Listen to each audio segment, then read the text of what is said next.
Well, good morning, everybody, and welcome to the Maryland Society of Accounting and Tax Professionals Facebook Live program this week. We are happy to bring on today as our special guest, Barbara Smith. She is the incoming president, whose reign will start July 1st as I step out. So I will become immediate past president. So I'm Ellen Silverstein, if I didn't say that before. And I welcome you all this morning. Hope everybody's doing well, staying safe, wearing your masks, doing everything you're supposed to be doing, washing your hands. Yes, endlessly washing your hands. And everything that comes into the house. I tend to take a paper towel, spritz it with something, and wipe everything down. So anyway, so we're here today, and we're going to find out a little bit about Barbara. She's been our treasurer, and she's been our second vice president, and she's been on the board for a number of years. And we'll get a little bit about her background and her history and what drew her to MSATP. And then we've got some really other cool, exciting stuff to show you. So Barbara's been putting all that together. So hey, good morning, Barbara. How are you? Good morning. Good morning. I'm very excited. I've got some pretty big shoes to fill, Ellen. Thank you. Yeah. You and a number of past presidents. As everybody knows from our celebration last year, MSATP has been at it for 60 years. Now, not me, I haven't been at it for 60 years, but I joined when I started my practice in 1988, which was quite a few years ago. Actually, my background, I started with very large accounting firm, Arthur Andersen in Washington, D.C., the largest. I was in their audit division. And then I got married and moved to the West Coast, worked again for a very large CPA firm, Moss Adams. Again, I was in the audit division, supervising tax returns, but really didn't have tax knowledge as such. My husband's job moved us back to the East Coast, thank goodness. Loved Seattle. It's a beautiful place. If you get a chance to visit, I highly encourage it. Yeah, I have been there too. Lovely. But my heart belongs on the East Coast. And then I knew I didn't want to work for a large CPA firm. I was ready to learn taxes and really deal with small businesses, which I treasure. I worked for Beers and Cutler that became Baker Tilly, and my first tax introduction, which meant Jim Beers said, you cannot supervise a tax return until you actually do it. So I was in the weeds learning corporation and complicated individual tax returns. I left that job because I got pregnant, and in 1985, there was no job sharing. Jim Beers said, you could work part-time as long as you want, but part-time. Look how far we've come. Wow. A long way, ladies, let me tell you. Part-time to him was more 8 to 5. And that's hard to do with the baby. So I took a job in a publishing firm in Bethesda. So I eliminated my commute and I only worked 4 days a week. It was perfect. The individual of the publishing firm was very wealthy. So I learned about investments and I learned about QuickBooks. I started with Peachtree and then got into QuickBooks. Couple of years later, the publishing firm was shutting down. And I thought, this is the time, step out on your own. So I started my firm. I was pregnant with my second child and I went into practice for myself. And thank goodness, right away, I recognized that I needed help. I needed people that could answer questions. The resources that I was so used to in the big firms were very expensive. And internet was not really around back then. You couldn't ask Google for everything. You had to have remember those big rooms of books? Yes. Oh my God. Shelves and shelves of those. Oh my heavens, yes. Yes. And so I joined the society mostly to get the CPE, but I found a place where I could network with people, network with individuals who were also having the same issues and questions as I. And over the years, I'm very thankful that I've formed those relationships where I can talk to people. I don't understand this. Or how many times do we come upon questions that there just aren't answers? Now, over the years, I have found, pat myself on the back, that I already know the answer, or I know, but it feels so good to pick up the phone and say, yes, you do. You know, I'm thinking this, but it's not really clear. What would you do?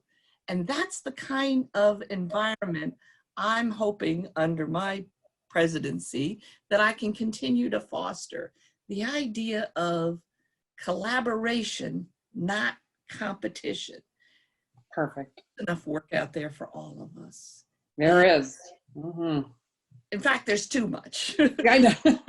So I'm not going to steal your clients. I've got enough of my own clients to keep happy. Create a safe space where we can all come together and answer questions and get the training that we need. I mean, isn't that what happens every year? They're changing these laws. It's gotten to the point where have it all up here is not really possible. Yeah, not anymore anyway. Yeah, for sure. So I'm very thankful for all the courses. Now, as you know, Ellen, this next year, I don't know what kind of environment we're in. We're changing again, and we have some big challenges.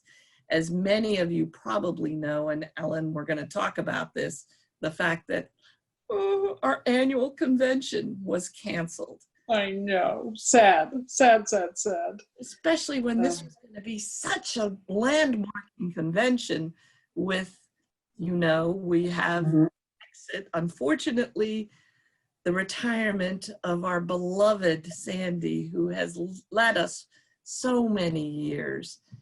And we're going to have to postpone that celebration of her new chapter in her life, right? Chapter, yes. We're all sort of looking at that same book we'll going, be back in the fall. Yeah. But this is my little pitch to say, vote for me. So yes, you got your ballot by mail, and I'm hoping that you'll check that box and vote for Barbara Smith as president, but vote for everybody else also. And understand when you're sending in your ballot, we rely on volunteers. No, I don't get paid for this. That lady right there, oops, that way, has been with us for 2 years now, doesn't get paid. You can bring a lot of guidance and help to the society. We run by committees. We're forming our committees now for next year. So if you have, you know, it's not a lot of time, but what happens when you get involved and volunteer is that then you start to build the relationships. You know, it's hard to just call somebody out of the blue and say, do you know about section 179 for leasehold improvements of, yeah, it's just hard. But once you have the relationships, it becomes easier. And volunteering is a way to form those relationships. Absolutely. You know, what do you do? What kind of tax software do you use? Now, we do have our Solo, which has been rebranded. What's the name, Ellen? It's the Business Builders Conference. Right. Business Builders BBCC, Business Builders Connections Conference. Connections Conference. Forget that word. I'm going to get it. The critical one. So that's coming up in November, and it's one of our signature events. We're hoping that it will still be live, not virtual, but we live in a new world. And if you haven't signed up already, what's happening in 1 week? Well, less than a week now. Yeah. We have our, Bob Jennings, right? Right. Social Security Social seminar. Security. Yep. Very, very important to all of us, right? Yes. That's a You need to members know this only. information. I've taken the class before, and I'm sure things have changed yet again, which is why you have to keep retaking it. But yeah, he's got some great information and really helpful knowledge about how that system does work and the changes that Social Security made a couple of years ago about how you're supposed to collect your benefits, wait or not wait or whatever, what's the best thing. And everybody's situation and circumstances are different.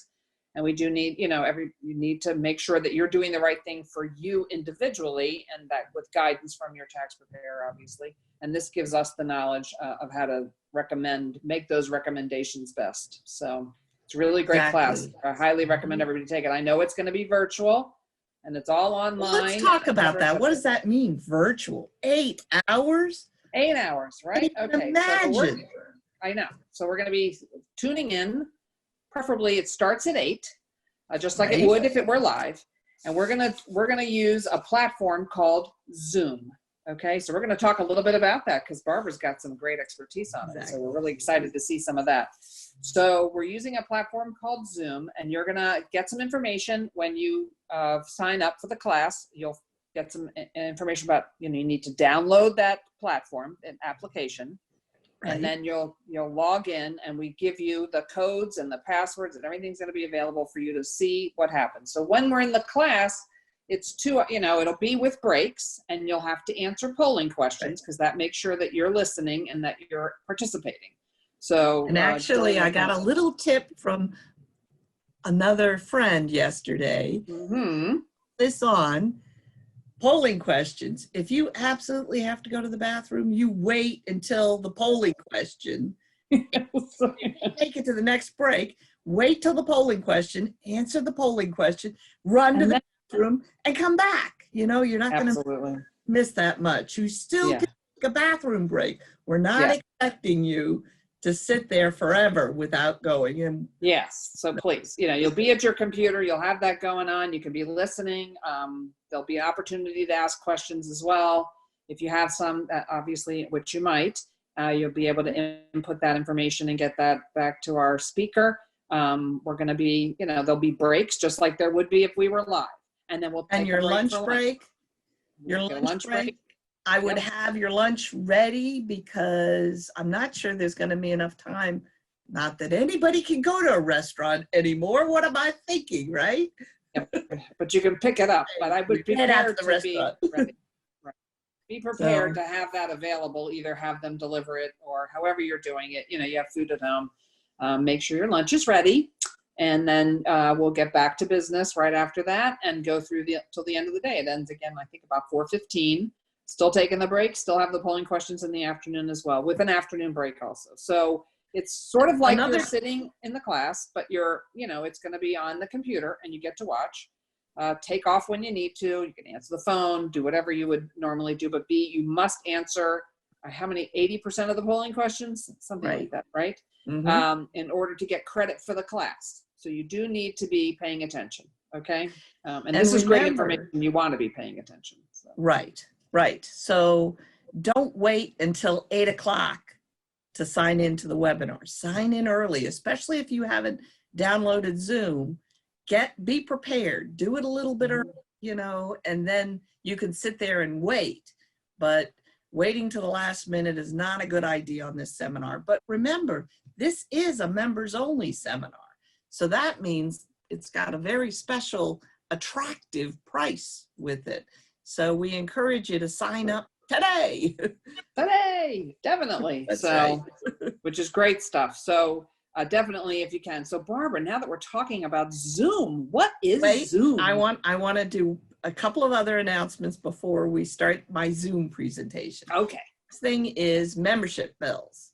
So those did go out in the mail. They also went out by email, and you can pay online if you go to our website. Now, the next thing is the membership catalog. Oh my goodness, where is it? Well, we made the decision because we were afraid that people weren't getting their mail, that we would do that electronically this year.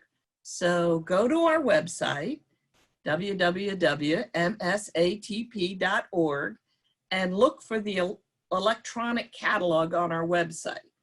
Right now, we're proceeding like this pandemic is going to see its end, in August.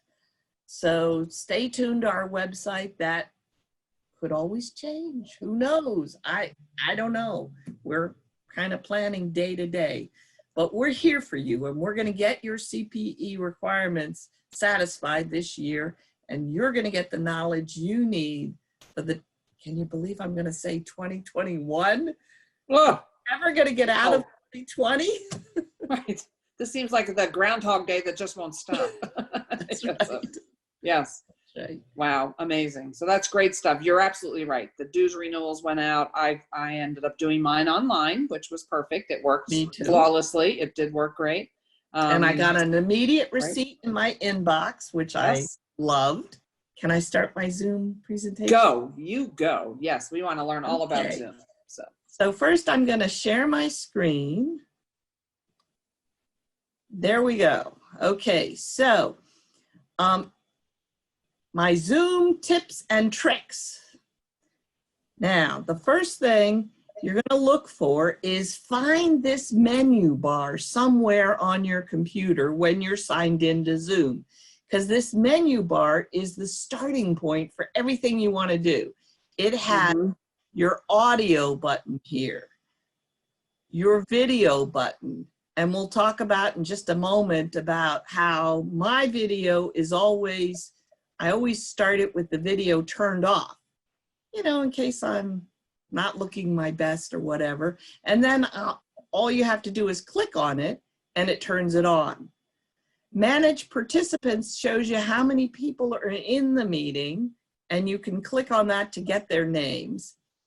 This new share is going to click if you are the presenter in the meeting and you want to share your screen like I'm doing now. But the minute you share it, it pops up with this stop share. So you click on that to stop it, or the pause to pause it.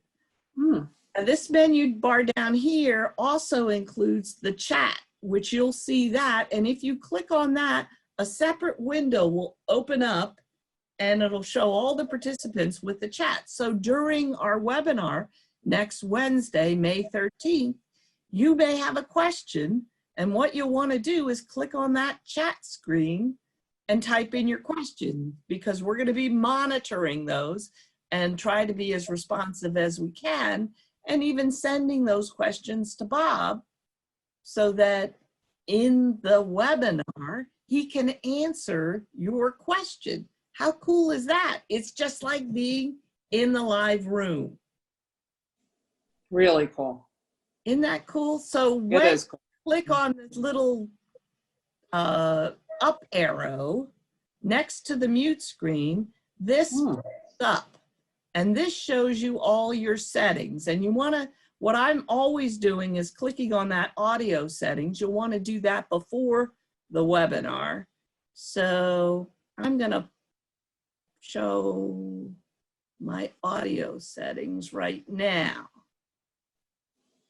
Oh, cool.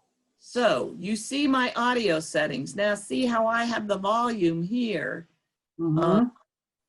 And you can adjust that up and down. If you test it, you'll see how it's testing it right there. You can also test your microphone if you're in a meeting, so you make sure that the other people can hear you before the meeting even starts. So those are your audio settings. Under your general settings, these are the ones that I typically use. I don't start Zoom when I start Windows. I uncheck that. So really, I just keep these 4 open. Ask me to confirm when I leave a meeting, automatically copy the invitation when the meeting starts, show my connected time, remind me. Cool. The settings I really want to show you are in this video. That is cool. Look at you on the screen in 2 places. Yes. I'm all over the place. Yeah. Now, I've never enabled HD, but I guess you can do that. Mirror your video you know, put your background. Touch up my appearance. I always do that because I want my appearance to look absolutely perfect. Always display the participants' names on their video so that if you look now in the little windows up wherever you see the video of people, if you look in the lower left corner, it shows their name. That's because I've turned that on. I turn off my video when joining a meeting. I always show my video. So I recommend these settings. Now, the cool thing I want to show you is the virtual background. When you start Zoom, you'll come up with 4 preloaded virtual backgrounds. None means you get whatever is your room. So this is my office. I don't particularly like these curtains, so I always turn this off. But this one comes automatically with Zoom. I actually went through and added, you can see a bunch of the different backgrounds. Let's come back over. That's how you can get them on. So you see, I just wanted to show real quick that the mute and unmute, when you enter a webinar, it will be automatically muted. But if you're in a meeting, you'll want to unmute yourself. However, if you're not the person speaking in the meeting, good etiquette is to mute yourself, because then we don't get the background noise like your cell phone going off during a presentation. Sorry. That's okay. Here are the options when you click the video.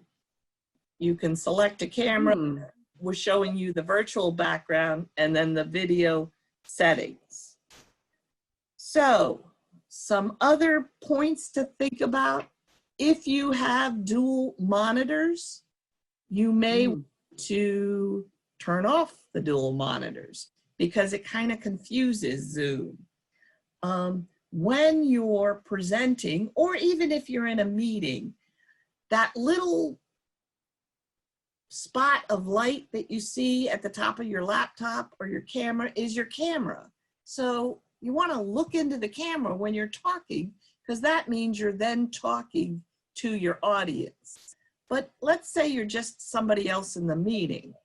You know, you kind of want to still look in the camera, because when you're doing this and this and this, it doesn't look like you're paying attention to the meeting. And you wouldn't do that in a live meeting. Why would you do that in a Zoom meeting? So pay attention to the people.